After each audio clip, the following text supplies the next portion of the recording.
the word recursion, right? Recursion is basically a method or an approach of writing the user defined functions, wherein a particular user defined function, okay, this particular any particular user defined function calls itself. As in simple term, we can say a recursion is a process of calling a particular function by itself. Such type of a method or approach, we call it as recursion. And such methods or such functions, we call it as recursive functions.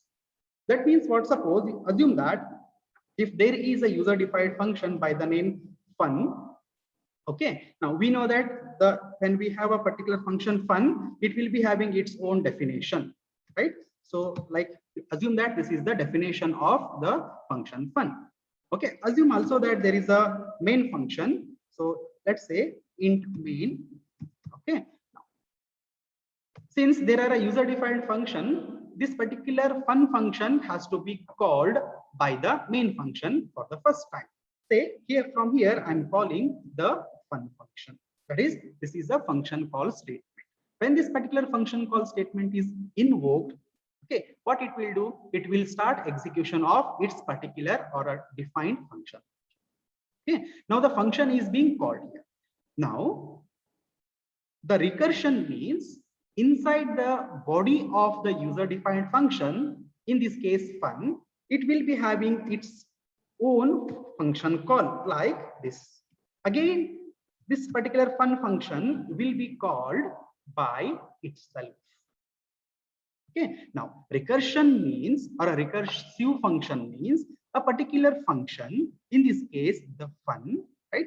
This particular fun, initially it might have been called by the main function, but after that, if we look into its statements, there is a particular statement in or within its body. What that statement is? The function call.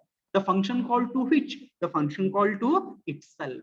So when this particular statement gets executed, it is internally again going to call the same function like a recursively. We call it to be a recursively, the function fun will be called.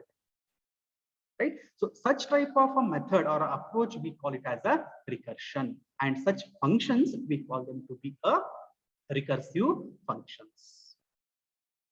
Okay, now we know that when a particular function is called, it will keep on calling and calling until a particular reach or a condition is reached, or it will go to a type of a infinite recursiveness. Infinite recursiveness means, now initially the main function gets called by the operating system, and then the main function is going to call this particular function fun, then it will enter into its body. Again here the fun, this particular fun will be called again, right? So this recursiveness, it will go on like that itself. It will never terminate. If it doesn't terminate, what may happen? The program will never get closed, or it will never get terminated. It will go into an infinite looping process, or infinitely the function will get called by itself. Right? So what we need to remember is that whenever we are trying to write a particular function using the recursive methods, we need to involve certain conditions. We need to involve certain conditions. Those conditions will tell us how many times or how long the function should be called by itself. There should be a particular limit. Within that particular limit only, it has to call itself. If we don't put any limits on that, then the recursiveness goes into an infiniteness. Then the program will never give us a proper results, or it will continue like that only, and then program might get crashed. In order to avoid that one, whenever we want to write a program based upon the recursiveness, we need to first involve certain conditions at the beginning part of the function definition. Let us try to understand that by looking into a simple program here. Okay, now in this case, what I have done is that I have not defined any user defined function. Rather, I'm just calling the main function again and again by itself. Okay, now we know that the main function will be called first. Once it is called, within its body, you can see here there is a statement. What this statement is? A function call. To whom? It is calling the main function itself. Okay. And earlier we have seen that we require certain conditions that define or how long we want to count or how long we want to go for the recursiveness. In order to include that particular or a condition, we have taken a global variable here, I. So now this is a global variable. We know the concept of a global variable, that global variables are declared outside the functions, and these particular variables will be accessible through all the functions in that particular program, and the lifetime is throughout the execution of the program. Okay. Now, so I will be initialized to 0 initially, and then once it calls, that main function is called, now I gets incremented, and initially I becomes 1. I plus plus, that is I becomes 1. The main function with the 1 value will be displayed. After that, there is a condition. What condition says? Is this I less than or equal to 3? Yes, I is less than or equal to 3. Condition is true. Since condition is true, it will enter into the if block, and the main statement, this particular statement, gets executed. What actually this statement is? It is the function call to the main itself. So again, from here, the main will be called once again, right? So this is for first time when main gets called, right? Then after that, again, main is going to be called once again. So again, main is going to be called. This time, I becomes what? Again, 2. That is I plus plus. So now I becomes 2. Is this particular I less than or equal to 3 again? Yes, it is true. Since it is true, then again the main function is going to be called. So again, next time, the main will be called. That time I becomes 3. Then the condition 3 less than or equal to 3 is still true. So what will happen? Again, it is going to call the main function. This time, the I becomes 4, and the condition I less than or equal to 4, sorry, I, that is 4 less than or equal to 3, the condition becomes false. Since the condition becomes false, this statement will not get executed, and the next statement is return 0. That entire program will get terminated. Understood the explanation, students?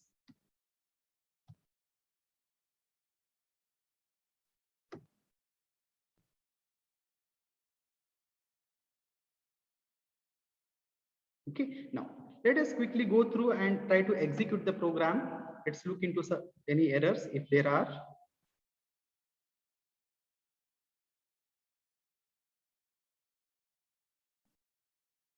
It is compiling, it's taking little time.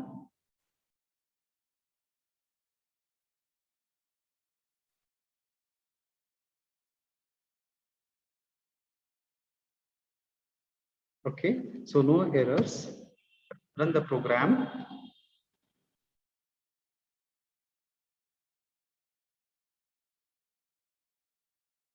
Now, so main function is called, it is printed, then again main function is called for the second time, then third time also it gets called, but for the fourth time it is not going to be called.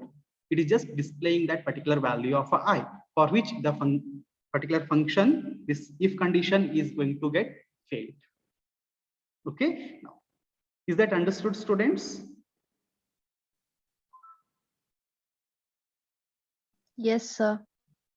Okay, now I told you that earlier, if we don't put any conditions, okay, then what may happen? If we don't put the conditions, then the recursiveness go into an infinite loops. Okay, I have just commented the line, and I compiled, and I just started the execution. Now you can see here how this particular main function is repeatedly calling itself. You can see how many times it is keep on calling that particular function, because there is no condition that has set to stop the recursiveness, right? So in order to handle, or in order to write a recursive programs, one should ensure that there are proper conditions set, so that the recursiveness should get stopped at particular. Okay, let us look into one more simple example. I want you to better understand what the recursion means. Here, I have taken a one more program based upon or to calculate the factorial of a number. We know that factorial of a number is what? Suppose if the number is 4, then we need to multiply that 4 with its previous number up to 1. right? We also know that the factorial of 0 is 1 and factorial of 1 is also 1. Okay, now here a user defined function is defined by the name factorial, which accepts an integer value. It takes one integer variable and it returns an integer value. Okay, now one more thing we need to remember, students, that whenever we want to deal with the recursive functions, we have to ensure that we need to return some value from that particular recursive function. Okay, in this case, the function is returning an integer value. Okay, now what this particular program, how this program is written, look at here. We initially read a number. If that particular number is less than 0, that means that we cannot calculate the factorial. To handle that one, this statement is written. That this ensures that we are entering a positive number, either 0 or greater than 0 number, right? If it is less than 0, then it will not bother to calculate the factorial. It will straight away display a message, enter a positive number. Okay. Assume that the number entered is a positive number, then it will enter into this particular block, wherein the first statement is a function called to the factorial function, and it is passing value n, the n which we have entered. Once this particular factorial function completes its execution, it is going to return one value that will get stored into a fact variable, and that particular fact we are going to display here. Okay, now pay attention and try to understand the function definition of this particular factorial. It is here. Look at how simple this particular definition is. We are passing a variable, so we are receiving a variable here as a parameter or the argument, right? Now, we need to have a condition that will ensure that the recursiveness gets stopped, right? So for the factorial, we know something that whenever the number is 1 or whenever the number is 0, it is going to return, or the factorial is going to be what? It is 1, right? So what we have set a condition here is that if the entered number is 0, if the entered number, that n value is 0, then return 1. So return 1 here means it is no longer going to call the factorial function. It will just come out of the factorial function and gives the value back to the function which it has been called by, right? If it is not equal to n, then it will move into the else part. In the else part, again, there is a return statement. But if you carefully observe here, in the return statement, we have a compound statement. What this compound statement is, we are trying to multiply n with a value. That value is what actually? It is a function called, right? Factorial n minus 1. That means what? It is a function call. To which function? To the same function. But this time, when it gets called, it is going to pass value as n minus 1. Okay. Now, let us try to simultaneously trace this program and understand it, how it works. Okay. Now, for better understanding, let me open up a notepad here and try to show you how it works. Okay. Now, I hope students were able to see the notepad as well. Yes, sir. Okay. Now, okay. Someone can tell me some value for the n. Shall we take n value as 4? Okay. Now, when I enter n value as 4 in the line number 12, we are going to read that value and variable n gets 4. And line number 13, n less than 0, condition become false, so it will enter into the else block. So in the else block, first time we are calling factorial. So let me write here, we are calling factorial. So when we call this particular factorial, this time the value of n is 4. Okay, so value of n is 4. Now that means what? The function gets called, it comes or it reaches this function definition. In this one, first statement itself is if n is equals to 0. That is 4 equals to 0? Is it true or a false? False, sir. It is false, right? Since condition is false, now tell me which statement gets executed. Is it line number 26 or 28? The else. else part, right? So it is going to call the else part. So in the else part, what we have here is return. We have something called as a return.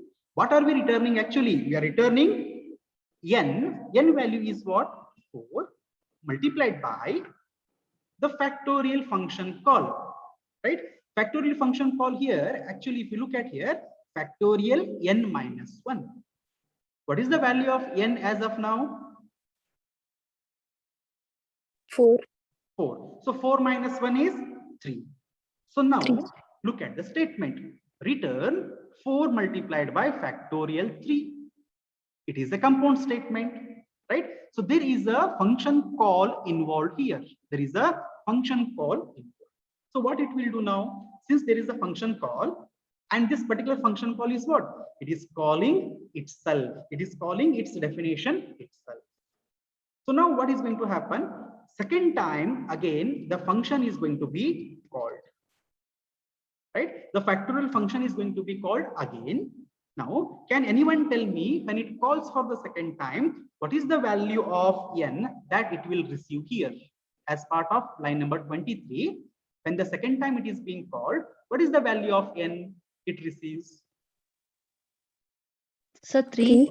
Yes, very good. It receives as a 3. That means now the factorial function is called second time, okay, wherein the n value is 3. So as part of its particular definition or the function's statements, the first statement itself is what?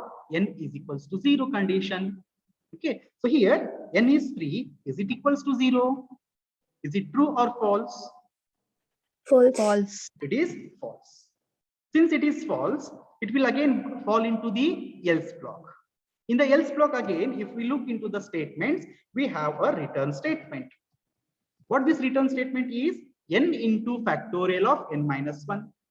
Now, with respect to this second time, when it is called, the n value is 3. So it is going to be 3 multiplied by, again, factorial of a particular value. This time it is going to be again 2, right? It is n minus 1, that is 3 minus 1. Again, if we look into this statement, return statement, it is again a compound statement. It involves a function call to itself. That means the factorial function is going to be called for the third time. And when it calls for the third time, can you tell me what is the value of n? 2. 2. Right? So it is getting called by passing value 2. As part of its function definition, it has the first statement, the condition valuation, that is 2 equals to 0. Condition is again false. So it will enter into the return statement. So in the return statement, return 2 multiplied by factorial of 1. Is that correct?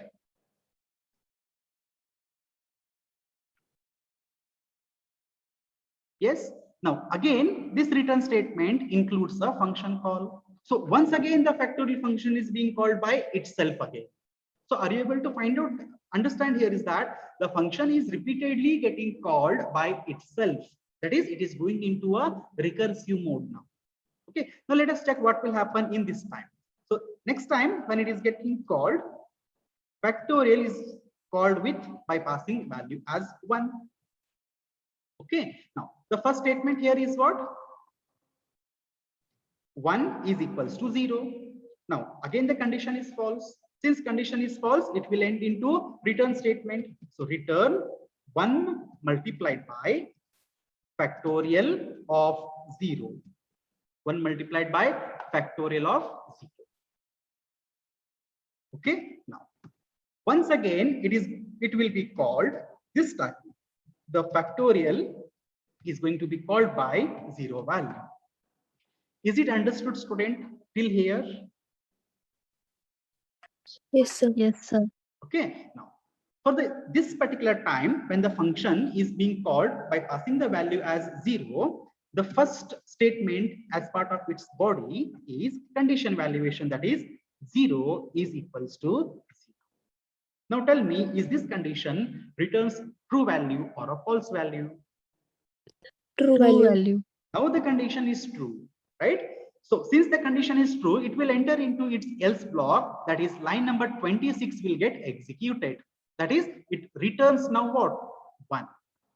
So here it returns 1. Correct? Now comes the interesting part that you need to understand very clearly.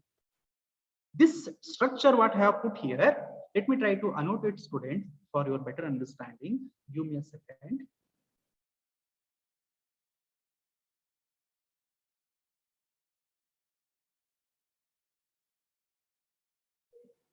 Now, when the first time it was called, the value of n was 4, and from 4 next time it gets called, that time value become 3.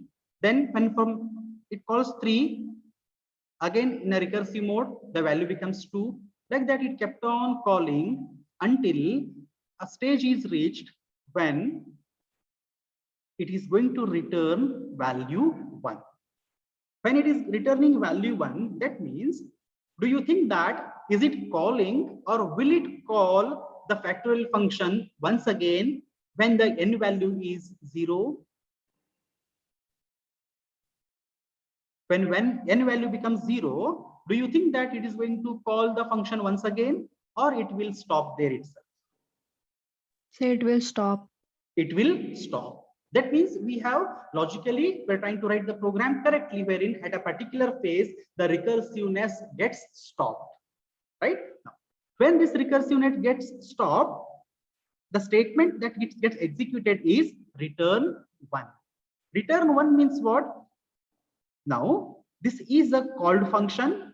This is a called function.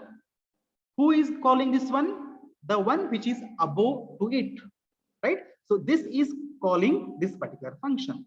So when it completes its execution, it is returning a value 1.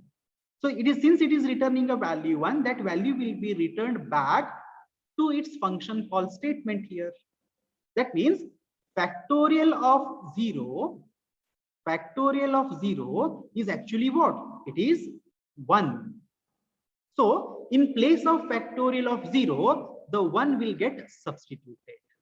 1 will get substituted. Is that understood, student?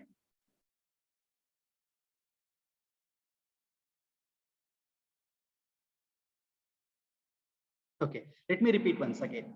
When the function was called with factorial of 0, this was called here.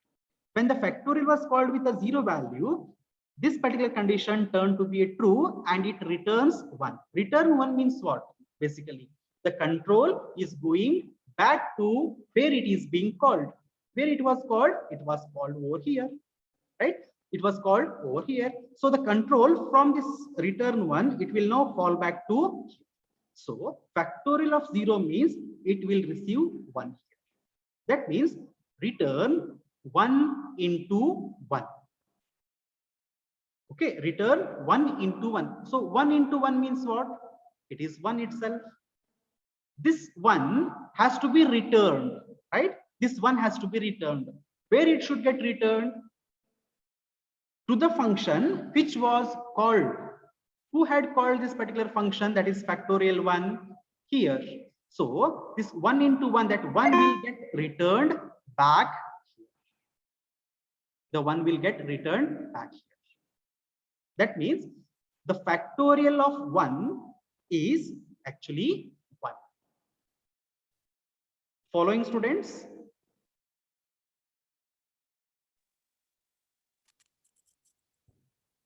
Okay, now again here return 2 into some function call, but this particular function call has returned what? It has returned the value 1. So 2 into 1 is what? 2. So 2 into 1 is 2. So that 2 into 1, that actually that 2 is going to be returned. Where it is going to be returned? To the function which is being called. Who has called? This particular function above here. So this factorial 2 is going to receive a value as 2. Now it is what? 3 into factorial of 2. Factorial of 2 is 2. So it gets a value 2 here. Okay, now 3 multiplied by 2 will get calculated and you get a value as 6. Now this 6 is going to be returned. Where it is going to be returned? It is going to be returned over here. Now, at place of factorial of 3, it is going to substitute the value as 6. Correct? Now, 4 into 6, that is 24. That 24, right? This particular 24 is going to be returned, right? There is a return statement, return 24. Where it is going to be returning? To the function which has called factorial of 4. Who has called factorial of 4? The main function has called factorial of 4. So at this place, it is going to substitute the value as 24. So now this fact is going to store the value 24 and it displays printf factorial of 4 is equals to 20. So if we run this particular program here, let me clear all the drawings from this one and stop annotating. Okay, now if I compile the program, let's see if there are any errors.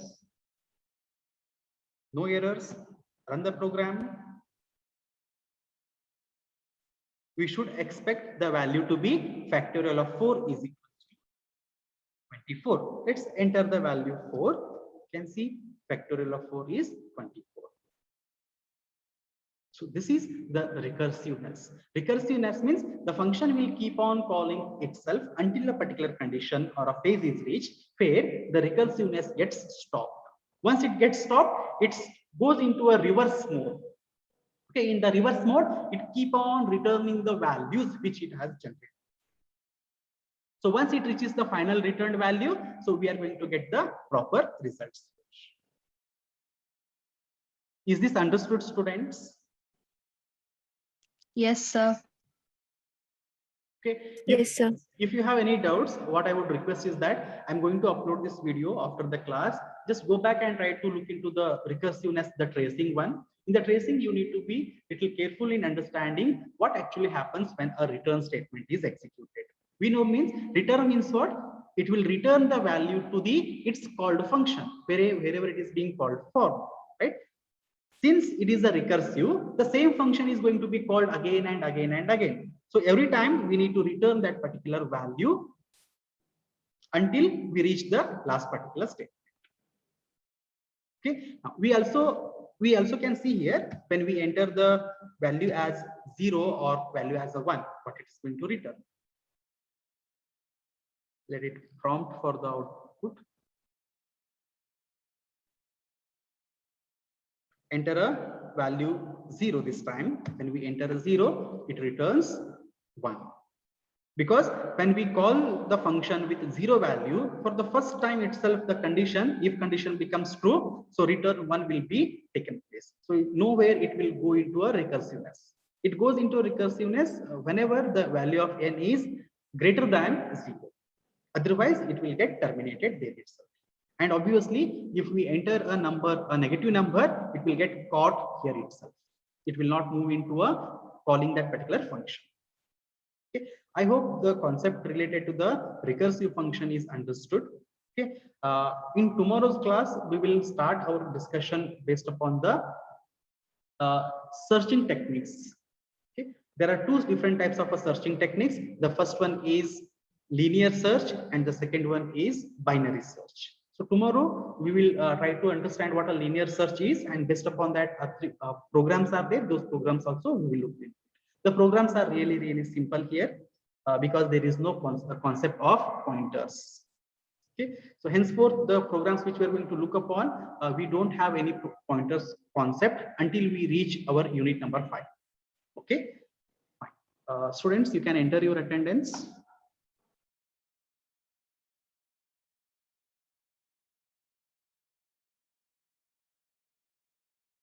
So today you have a lab, isn't it? NSM lab. Those who are coming Yes, from the sir. NSM lab, I believe that you do not have the programs on NSM lab.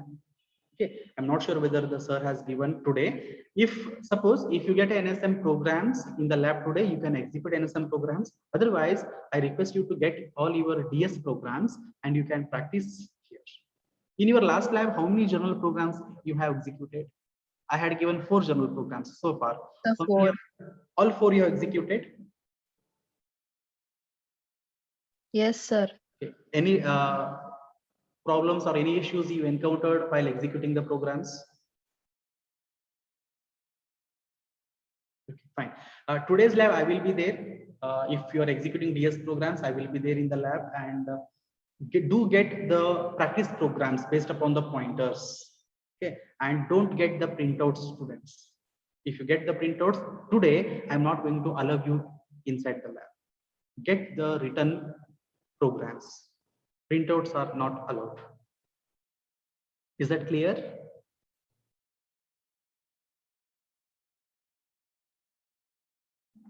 Fine. Let us conclude the class here. Any questions, students? Anybody have any questions?